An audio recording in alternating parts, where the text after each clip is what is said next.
From Montana's news leader, this is the MTN Noon News. Good afternoon and welcome to your MTN Noon News on this Thursday. I'm Augusta McDonnell. Let's get right to our top story. The deportation of undocumented migrants continues across the country this week, with more than 3,500 arrested in the last week alone.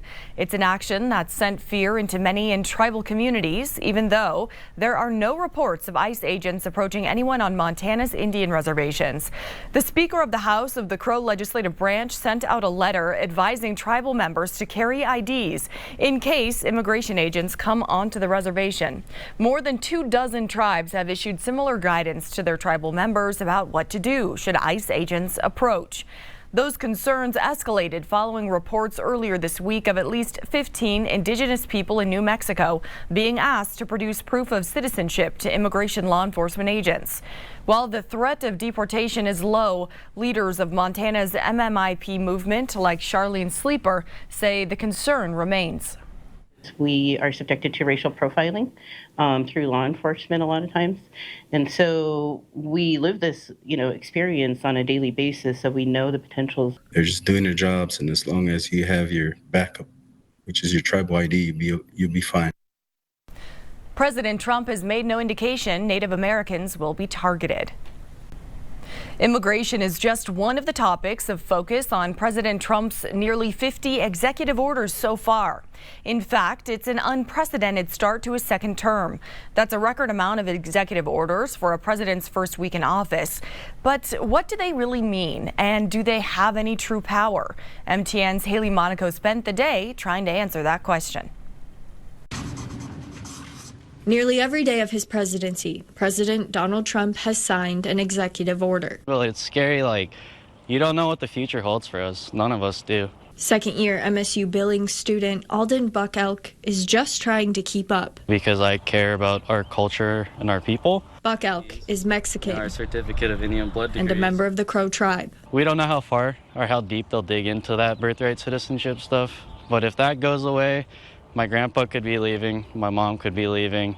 I don't know about me. From immigration, economy, federal government reform, 26 executive orders were signed in President Trump's first day in office. During his first term, on his first day in 2017, he signed one. This is completely unprecedented. We've never seen anything even close to this. MSUB political science professor Paul Pope says presidents cannot alter law with executive orders. Executive orders are not in the Constitution and are not law. In fact, when a president issues an executive order, the only way it's legally functional is if it's attached to an existing statute, some law that already is out there. The orders can be overturned by Congress and the courts. Most of this stuff has to be fought out in the courts. So somebody files a lawsuit that is affected by these executive orders, they're harmed by them.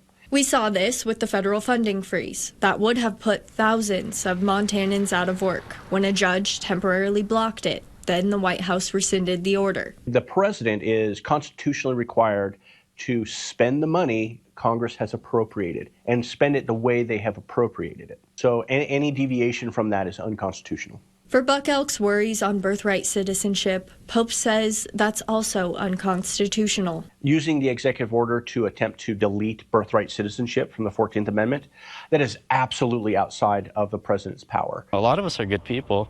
Like I said, I'm from Crow. I moved up here and I love it.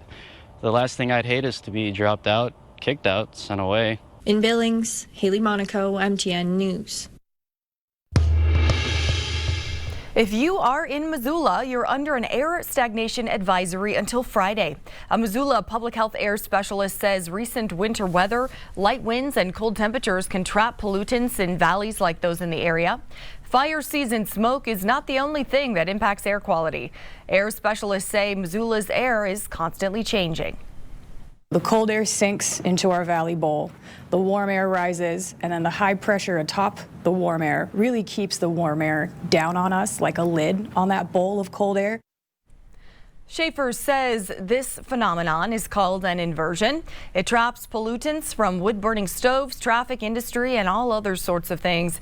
Breathing all that in can have big impacts on your health, especially for kids, older people, and those with other underlying conditions.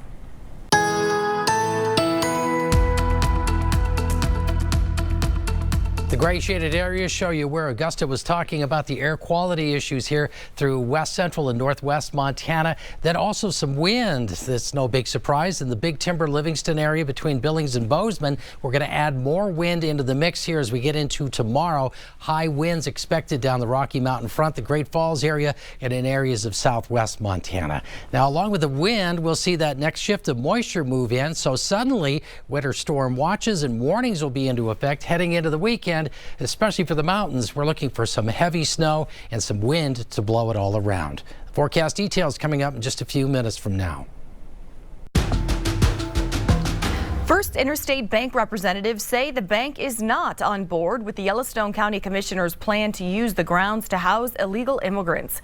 Leaders there say Yellowstone County did not contact them, nor does the bank control how the county uses the Metra. First Interstate Bank holds the naming rights to Metro Park's main arena. And we've learned the name of the suspect who barricaded himself inside a Livingston Starbucks Tuesday in a standoff with police. 34-year-old Timothy Westervelt is currently in the Park County Jail on 4 felony counts, including 2 charges of sexual abuse of children and a felony rape charge in Yellowstone County. Westervelt, listed as a Billings resident, is being held on a $250,000 bond, according to Park County. All customers and employees were safely removed before Westervelt barricaded himself in the store. He eventually surrendered without incident.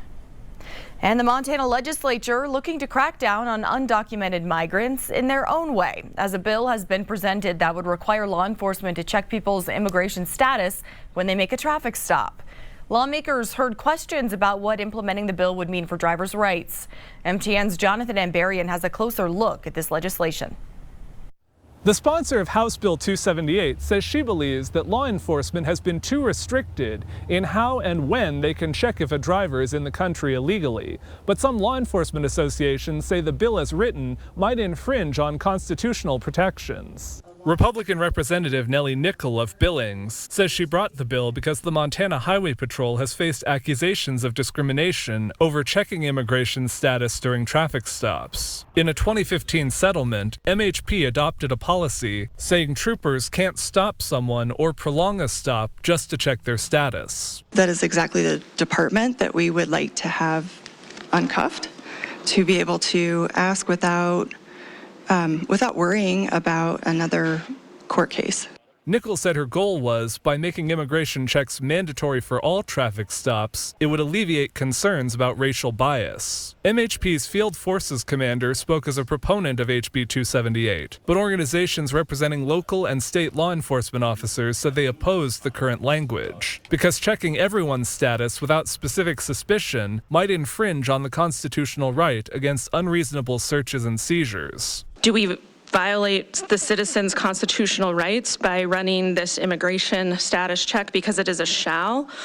Or do we run afoul of the policy and the Montana code that requires us to do this? Those groups said they'd be open to the bill if it was amended to change shall check to may check. Some opponents had broader objections. Patrick Yawaki, representing the Blackfeet, Rocky Boy, and Fort Belknap tribes, said tribes were worried the bill could lead to discrimination against their members. As the largest minority who shares similar physical characteristics as Central and South American peoples, we see how House Bill 278 will create high risks of wrongful detention and higher risks of trauma. Nichols said she's open to discussing whether to amend the bill to meet the law enforcement group's concerns. The MHP commander who spoke Wednesday said currently, troopers generally don't look further into someone's immigration status if they provide a valid driver's license. In Helena, Jonathan Ambarian, MTN News.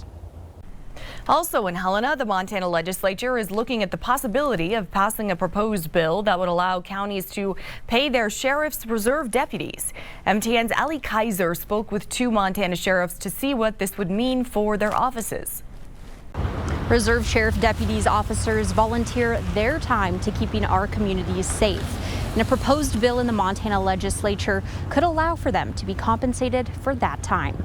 They're putting their life at risk. They're putting all the liability risks and issues, all the danger they're in, and then you're asking them to do it for no pay. I think, that's also a huge challenge, and we need to overcome those challenges. Cascade County Sheriff Jesse Slaughter brought the idea of paying reserve deputies to Montana House Majority Leader Steve Fitzpatrick, who proposed House Bill 323. The bill would add an amendment to a current Montana law that would allow, quote, a county to provide a salary to reserve deputy sheriff's officers. We have budget and mechanisms that we could pay them, but the law currently doesn't allow us to. So I think with change in our culture and change in the need for the security risks we have in our communities, we need to change the law to fit those. Montana requires all reserve deputies to have 88 hours of training with additional in-service field training. There are 5 reserve deputies and 46 full-time sheriff's deputies in Cascade County. Lewis and Clark County has 56 full-time sheriff's deputies and 10 reserve deputies. We use them every day. They're very busy. I could use more reserve deputies, I really could. Volunteerism, unfortunately, and it's really sad, it just isn't what it used to be. Slaughter says one of the main purposes for paying reserve deputies is to recruit more, hopefully putting them in schools for security. Reserve deputies are able to operate on their own while being supervised via a radio. We have processed through every different way to try to do school safety, whether it's full-time deputies who are doing it, but that becomes very cost prohibitive. And then when we start arming staff and different things in schools, we run into liability issues. If House Bill 323 passes, county commissions will be able to decide whether or not reserve deputies can be paid and how much. In Helena, I'm Allie Kaiser, MTN News. The Bureau of Business and Economic Research is touring the state for its 50th annual Montana Economic Outlook Seminar Roadshow. The Bureau, again under the University of Montana, works to analyze trends in the economy compared to previous years. The major theme of this year's seminar is generative AI and how Montana business can leverage that to grow. The director of BBER said AI can essentially be an extra member of the team to help with more mundane or repetitive work tasks, allowing employees to focus more on the client, creativity, and growth of the business. Refining the process of screening candidates, refining the process of identifying what skills are needed for a particular job, and improving the match between candidates and the job openings that exist. The goal is for both employers and employees to be learning these skills of understanding and using AI to remain in sync with their business's growth.